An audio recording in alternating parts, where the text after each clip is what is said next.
Welcome to the show, Make It Plain, the Eric, Key, and Cameron show. On today's show, we will address the sons of God and the daughters of men. This should be interesting. Stay tuned. This podcast is dedicated to addressing various topics from a biblical perspective, coupled with practical solutions for daily application.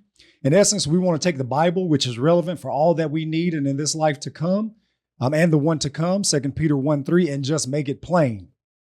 Our contact information, if you guys would like to reach out to us and submit questions or comments regarding the show, we'd love to address those and even use your comments to drive our show content, which is what we do often. Our email address is makeitplain, HAB22 @gmail.com. That's as in Habakkuk chapter 2, verse 2.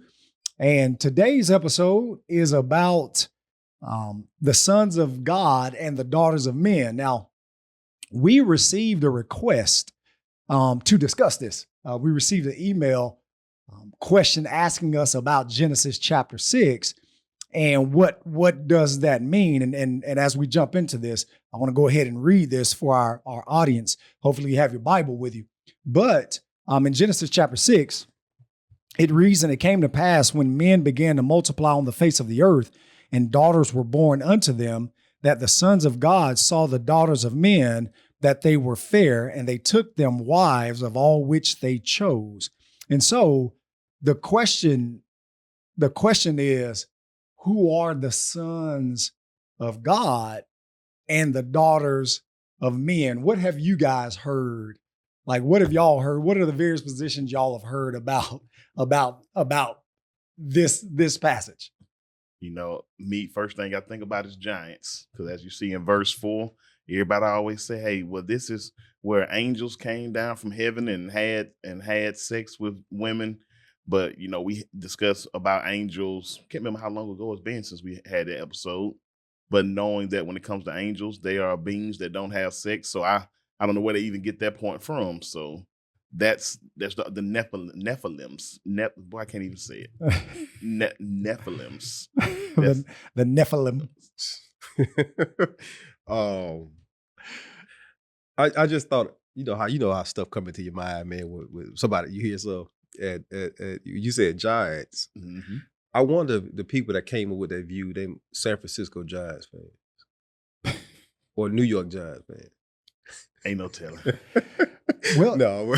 Well, you know, the text, the text says, verse 4, there were giants in the earth in those days, and also after that, when the sons of God came unto the daughters of men, right, and they bare children of them, the same became mighty men, which were of old men of renown.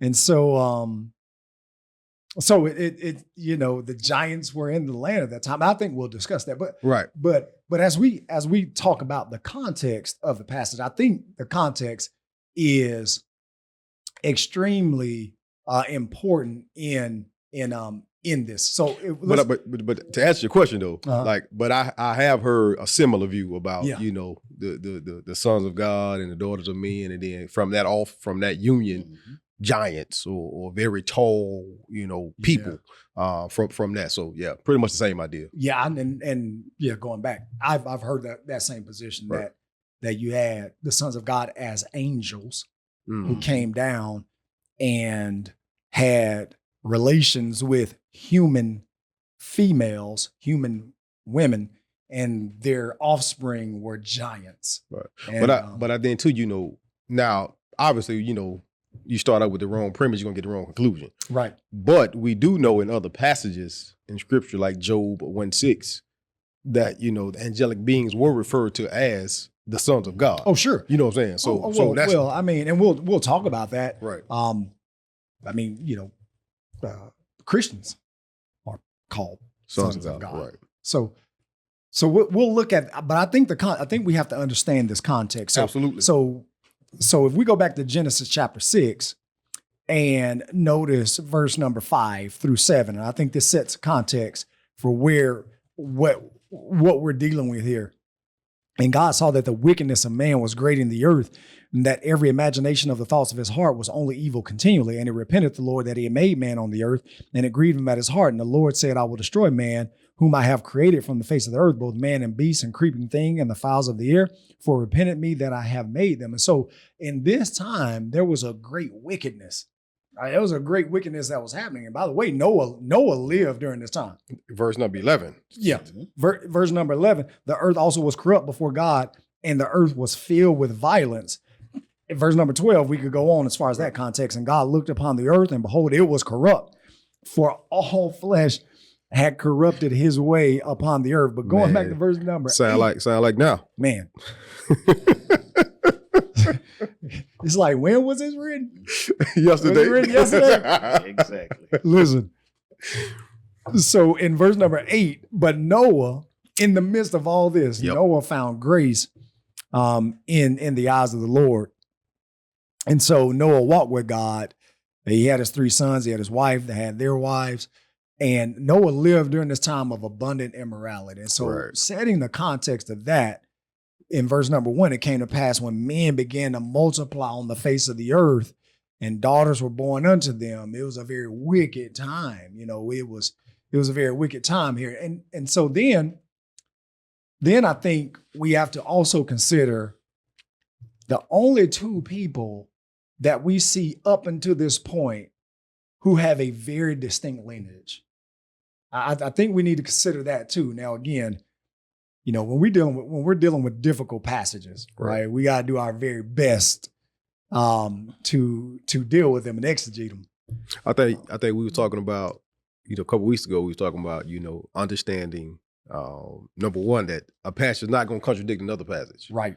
And then with hermeneutics and interpretation, right? You know, we got to let one interpret the other. Yes. Basic rule of thumb. The Bible is its own best interpreter. Indeed.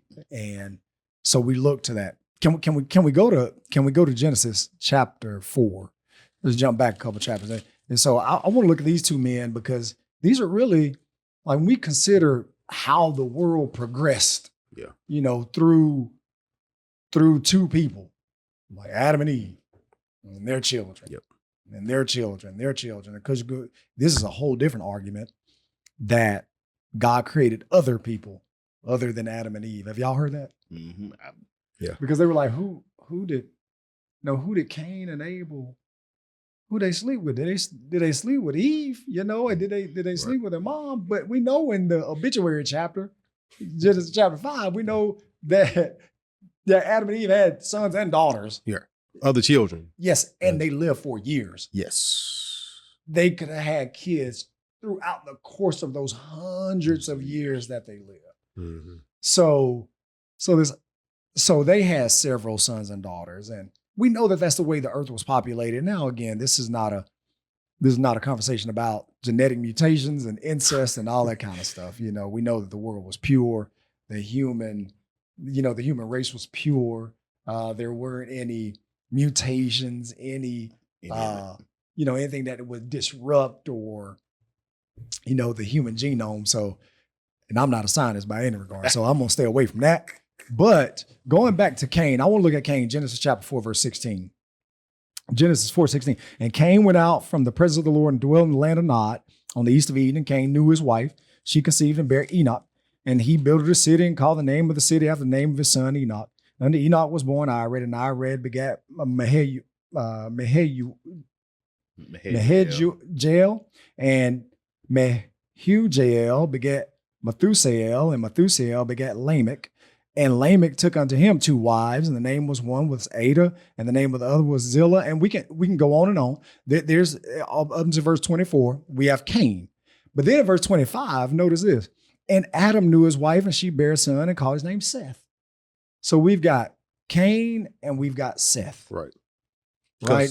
Abel is dead. Abel's dead. Right. So we've got Seth, and Adam knew his wife, and she bare a son and called his name Seth, for God says, she hath appointed me another seed instead of Abel, whom Cain slew. And to Seth, to him also there was born a son. He called his name Enos. Then begat men to call upon the name of the Lord. this is the book of the generation of Adam. In the day that God created man, the likeness of God made he him. And so now we have this lineage.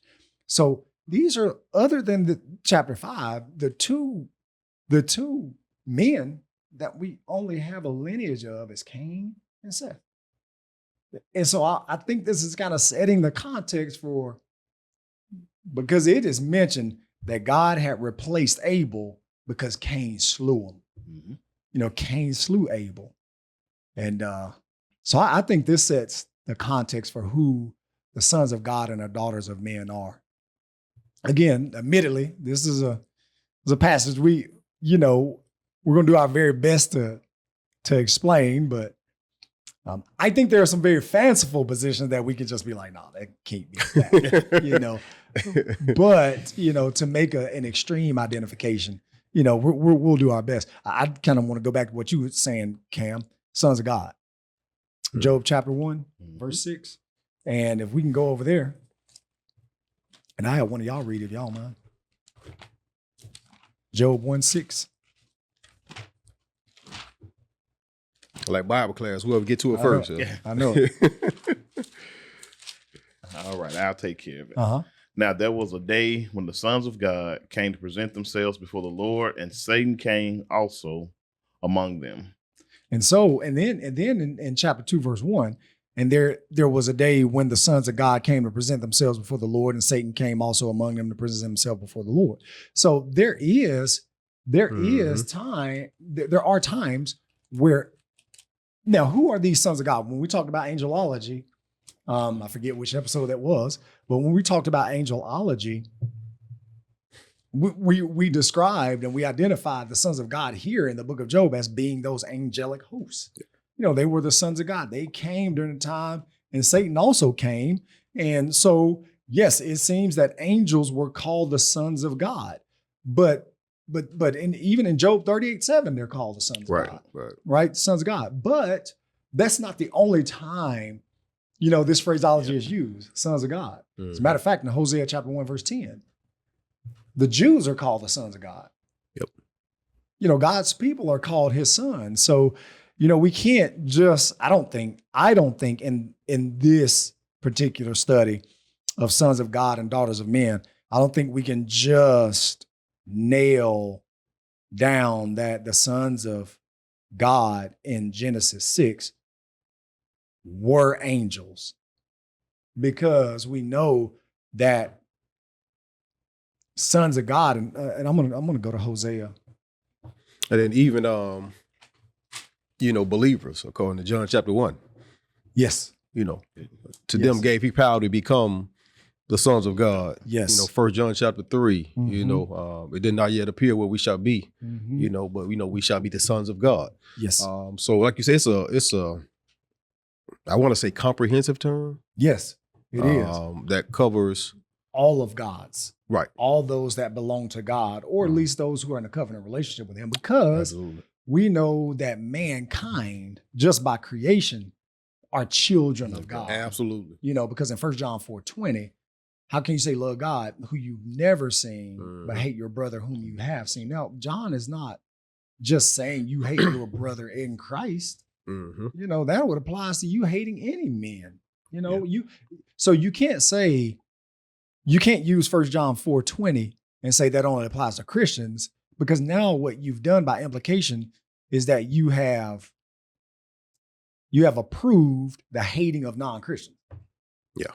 You know what I'm saying? So by default, you would say, oh, this only applies to Christians. Well, then if my brother is not my human brother, then I can hate them. And I'll be okay in the sight of God. But we know that that's not the case. Because Jesus said, love your enemies. That would fly right in the face of the Sermon on the Mount. Jesus said, love your enemies. So in Hosea 1:10, yet the number of the children of Israel shall be as the sand of the sea, which cannot be measured nor numbered. And it shall come to pass that in the place where it was said unto them, ye are not my people, there shall be said unto them, you are the sons of the living God. That was the Jews. Mm-hmm. The Jews were called the sons of God. We went back to what Cameron was stating. Christians are called the sons of God. Galatians chapter 3. Right. Go over there. We break this down, because this is when we receive this request, we're like, okay, that's a good one. This is a good one. I don't think I've ever taught it before, so this was good for me to have to look into this this study. For ye are all the children of God by faith in Christ Jesus. We're sons and daughters. Mm-hmm. You know, we're sons and daughters of God, and so we're children of God. 2 Corinthians 6:18. I'm gonna go back to 2 Corinthians 6:18.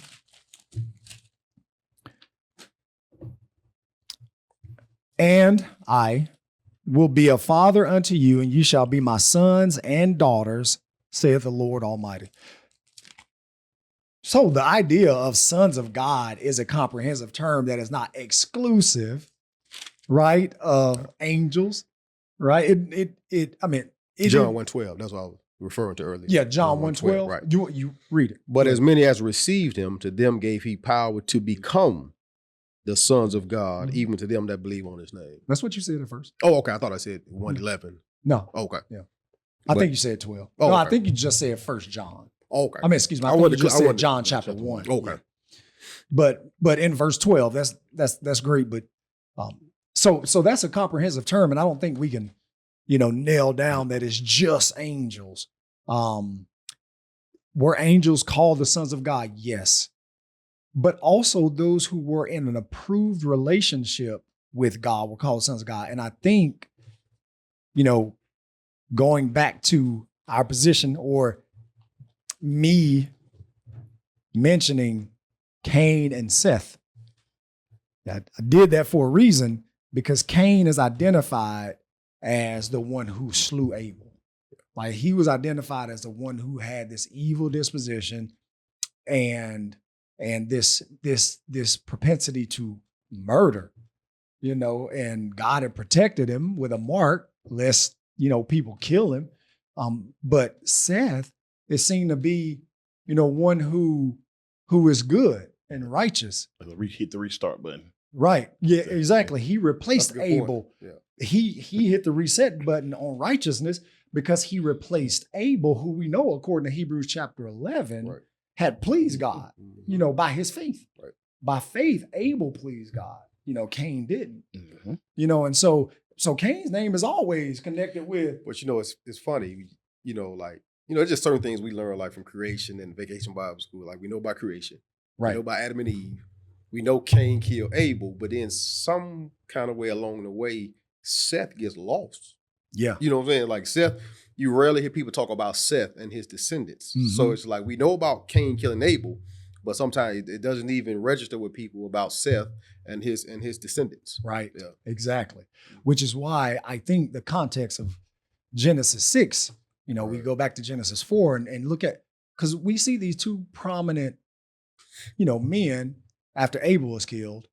But then Seth, Seth comes and God mentions him in Genesis 4 in addition to Cain. And then we go from there and we have this lineage of Adam, and we get to Genesis chapter 6, and now the world is populated and men. And then you have this segment of what seems to be kind of the section of humanity at the time, sons of God and daughters of men. So sons of God and men, to me, seem to be a distinction. There's a distinction there. These are sons of God, but these are just men. And from these men come their daughters. Yeah. You know what I'm saying? And so I think that's the distinction that's there. But then we consider this. Go ahead, Cam. No, I was just gonna say, and then you think about like the language, like sons, daughters, Right. wives. Mm-hmm. It's like that's human language, Right. So as we're trying to come up with a conclusion as to what's being discussed here, it's like we're seeing more and more and more gravitating toward humanity, even to the point you get to verse number 5, Noah. Right. A man. Right. Noah, a man. And you are exactly right. This idea of sons and daughters, these are human relational positions. Right. Because we consider this as we go forward. If these sons of God are angels, then to both of y'all's points, this seems to be in direct opposition to what the Lord taught. Right. Can we go to Matthew 22:30?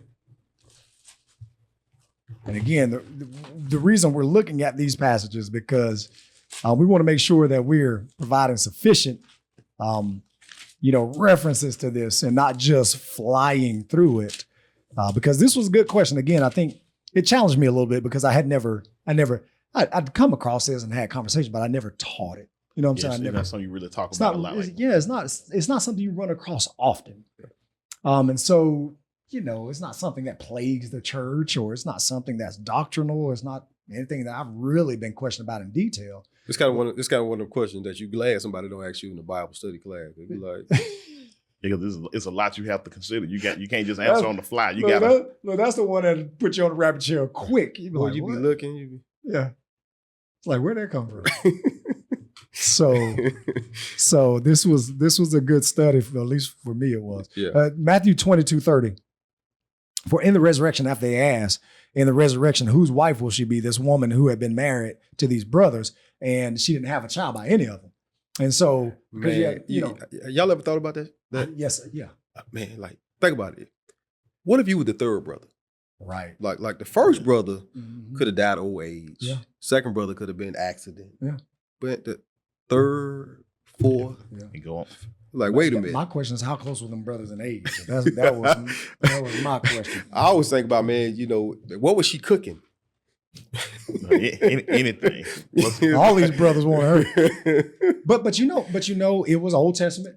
Leverett. It was Old Testament, right. To bring up seed to the first, to continue his familial name. Yeah. Continue to give him a lineage. I get it. As a matter of fact, though, this is a great question. Yes, it is.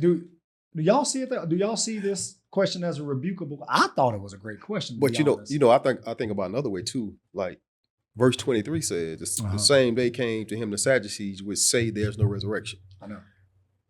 But they're asking a question. Right. It doesn't matter the answer. Right. Because you don't believe it anyway. Yeah. Mm-hmm. And so it's like, they're like, well, why is she going to be in the resurrection? It don't matter. Well, they're asking, hoping that he will validate their position that there is no resurrection. Yes. But it was a great question because, that was a real scenario, a real case that even though they had false intentions. Exactly. For asking it, doesn't matter. The question was good though. Yeah.